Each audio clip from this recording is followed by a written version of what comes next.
Bang. Oke. Selamat malam, Bang. Selamat malam. Saya Rizky, Bang. Ini lihatnya kemana nih? Bapak sini nih. Jadi malam ini kami mau wawancarai Boleh. usaha Abang. Ini kami mau bertanya dari awal lah dulu ya, Bang. Boleh. Gimana asal mula Abang membangun suatu usaha barbershop seperti ini? Awal mula saya di dalam usaha barbershop ini, dulu saya sebelum jadi barbershop saya adalah kuli angkut, supir travel, dan terakhir di vendor bank. Pada saat itu ketika saya umur 28 masuk umur 29, saya menemukan titik di mana saya jenuh dengan pekerjaan yang sudah dijadwalkan terus setiap hari. Pada akhirnya saya ingin memasuki dunia yang dimana kita bekerja menggunakan skill.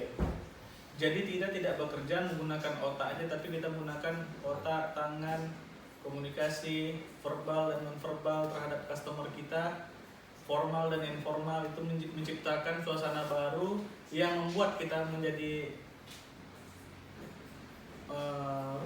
menjadi orang yang baru dengan semangat yang baru. Jadi Abang sudah berpikir seperti itu untuk membuka suatu usaha barbershop. Dengan penggalangan dana awal modalnya berapa Bang kira-kira modal awalnya? Ketika saya bisnis di usaha barbershop itu, pertama saya menjadi karyawan di suatu barber dulu di Jalan Paus, namanya Tit. Oke. Dan di sana saya belajar manajemen, saya belajar memanage uang, dan penghasilan saya pada saat itu alhamdulillah saya syukurin hanya 2,5 juta satu bulan di bawah UMR. Tapi saya pernah belajar di manajemen, dimana kita ini bisa lebih, itu bukan penghasilan yang besar, tapi kita bisa meminimalisir pengeluaran yang besar. Maka dari itu saya memanage satu bulan saya nabung hanya 400.000 satu bulan. Jadi saya nabung kurang lebih 1 tahun 6 bulan, saya memiliki modal pertama saya 10 juta. Nah, Modal awal ya, Pak? Modal awal 10 juta. Jadi ketika saya punya modal 10 juta, pada saat itu saya dapat rezeki, saya nikah. Ketika saya nikah, itu alhamdulillah proses dari undangan, tamu segala macam, saya dapat lagi kurang lebih 34 juta. Jadi dari terkumpulnya tabungan segitu Abang langsung membuka usaha seperti ini lah ya? Bener, dari 34 juta tambah 10 juta ditambah uang tabungan istri saya pada saat itu ada 8 juta lagi kurang lebih. 34 tambah 10, 44 tambah 8, 52 juta saya pertama kali buka usaha. Jadi Abang buka usaha ini di tahun berapa dan gimana Abang mengalami bisnis usaha seperti ini? Saya buka usaha barber ini di saat gimana ekonomi memang lagi pancarobanya atau nggak tentu arah. Karena di saat Corona 2021 bulan 5 itu benar-benar, walaupun belum habis tapi benar-benar PSBB di mana-mana. Oh, masih ada PPKM juga. Masih ada PPKM, PSBB. Tapi karena saya pernah baca buku Bob Sadino, kita usaha ini yang kita cari pertama itu bukan untung. Jadi yang kita cari rugi. Rugi dulu. Jadi ketika kita cari rugi, kita benar-benar rugi, kita nggak frustasi karena yang kita cari rugi. Iya. Tapi ketika kita cari rugi, kita malah untung, itu salah satu hal yang luar biasa yang kita terima. Bahkan bonus belakangan. Bener. Jadi ketika kita usaha tidak ada namanya penyesalan atau pesimistis. Nah, itu menurut saya sendiri. Jadi menurut Bang Willy ada nggak tanggapan gimana suatu usaha dari Bang Riko tadi namanya? Iya. Bang? Oke.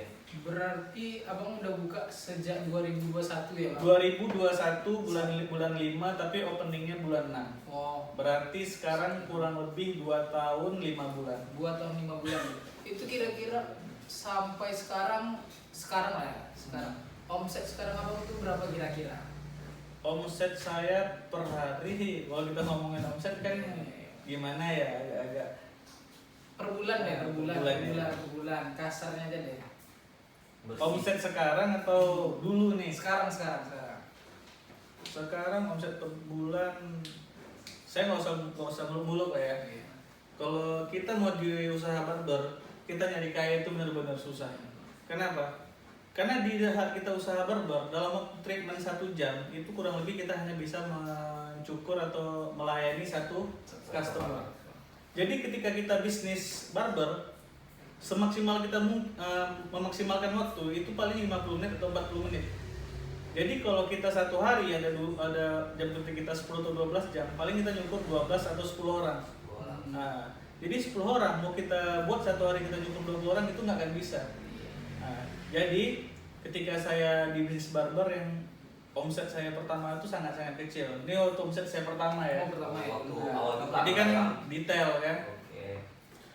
Dulu ketika saya buka pertama kali, saya buka harga dengan harga promo 35, diskon 50% selama 3 hari, jadi kurang lebih saya genapkan aja jadi 18.000 harga pertama saya selama 3 hari. Alhamdulillah antusias customer saya itu sangat luar biasa, sampai-sampai saya nyukur satu hari itu 24 orang. 24 orang ya. Itu 24 orang. dengan satu orang apa? Dengan saya sendiri. Satu kursi ya, satu kursi. Iya, dengan satu kursi dan saya sendiri. Setelah 3 hari promo habis, saya kan melakukan harga normal jadi 35. Alhamdulillah saya nyukur rata-rata satu hari 10. Ketika Karena harga udah normal ya. Iya, rata-rata 10 karena apa? Karena ketika saya nyukur 20 lagi, fisik saya tidak mencukupi dengan kualitas yang bagus ya. Iya. Ketika fisik kita udah mulai agak lemah, drop, maka kualitas bakal lebih kurang kalau kita paksain. Makanya saya cuma menerima 10 satu hari, harga 35. Dan pada saat itu 3 bulan pertama omset saya satu hari rata-rata berarti 350.000. Itu kotor ya. Sebulannya kurang lebih omset saya 10 juta, kurang segala macam ini ya, alhamdulillah bersih. Kurang lebih omset pertama saya itu 4 juta 5 juta. Dengan Itu harga- dengan satu kursi dulu ya Bang. Iya. Sekarang alhamdulillah nih udah 4 kursi ya, 4 kursi. Sekarang alhamdulillah 4 kursi ya. Iya. Walaupun belum datang ya. Datang kursi ya. Oke. Kalau 4 kursi kita kan nggak usah mulu lah, rata-rata satu hari kita 15 atau 18 sih. 18 ya, kita genapin 18 dengan harga kita genapin aja 50.000 ya. 50.000 berarti 18 kurang lebih kita akan menghasilkan value atau income satu hari 900.000 ya. Itu Per kepala harus berapa Bang targetkan income-nya? berhubung saya bisnis dari awal, saya prinsip saya cuma cari rugi. Jadi saya nggak pernah mematokkan partner-partner saya di sini mau nyukur berapa satu hari. Karena kalau nyukur satu ya terserah beliau kan, nyukur 5 ya terserah. Karena bagi pribadi saya, ketika orang rezekinya itu dipaksakan, maka hati seseorang tersebut akan berontak. Tapi ketika orang tersebut kita ingatkan, sebanyak apapun kita kerja ya banyak hasilnya, maka mereka akan lebih kerja dengan semangat kan. Dan alhamdulillah lah, kotornya kurang lebih ya 900.000 satu hari kotor kan. Dikali 30 ya kurang lebih 27 juta. Nah, jadi abang ditarik 35.000 tadi, abang buka tahun 2021 ya? 2021. Sekarang udah tahun 2023. 2023. Step by step abang naikkan harganya itu berapa jaraknya Pak? Nah, kalau saya ingin menaikkan harga, biasanya saya akan menunggu momen-momen tertentu. Momen-momennya. Karena ketika momennya tepat, itu customer bakal nggak ngelihat itu mahal. Nah, contoh seperti ini. Biasanya ya, ketika awal tahun, setiap gaji UMR, buruh, PNS, karyawan, segala macam itu kan biasanya ada kenaikan. Kenaikan UMR ya? Nah, saya akan naikkan biasanya itu di tahun baru. Di tahun Oh, ini. tiap tahun baru. ya? Biasanya. Jadi ketika harga kita naik, kita jangan hanya menaikin harga. Pertama kita melihat pangsa pasar. Kalau gaji mereka nggak naik, ya ngapain kita naikin kan? Iya, betul, Naik, betul. kita harus naik. Ketika kita sudah naik, kita akan menaikkan pertama itu bukan kuantitas kalau menurut saya. Kualitas ya? Karena kalau kuantitas banyak salon barbershop yang menyediakan treatment yang luar biasa alatnya kan, yang sampai puluhan juta yang apa. Tapi pada dasarnya ketika kita di barbershop, itu tujuan utama seorang customer itu 85%, saya nggak bilang 90 ya. 85% pasti tentang hasil cukuran. Berarti- Nah, maka dari itu saya hanya menyerapkan di sini yang paling pertama itu kualitas hasil cukuran. Diiringi sejalan dengan pelayanan serta keramahan di sini. Betul, betul. Kalau untuk treatment di sini paling saya standar-standar aja karena di sini ya saya lebih mencondongkan hasil cukuran gitu kan. Ke kualitas lah ya. Ya, kualitas. Kalau treatment mungkin kita bisa ke spa atau ke tempat hiburan malam kan. Betul sekali, betul sekali. Nah, jadi cuma sekian lah kami bertanya gimana masa berjalannya usaha Abang dari awal sampai sekarang. Jadi dan kami bertanya sama Abang mendapatkan ilmu juga lah. Alhamdulillah. Pada dasarnya kita manusia ini tidak ada ibaratnya kita saling mengejar mengukur ya. Pada dasarnya kita di sini ini semuanya pada dasarnya kita sharing dan belajar. Karena makanya dengan dari itu saya harapkan di barber saya kita sini nggak ada bos, atasan, bawahan, senior nggak ada. Semuanya setara mungkin ya. Dan di komunitas barber itu saya yang mengajukan quotes-nya atau kata-katanya. Kobar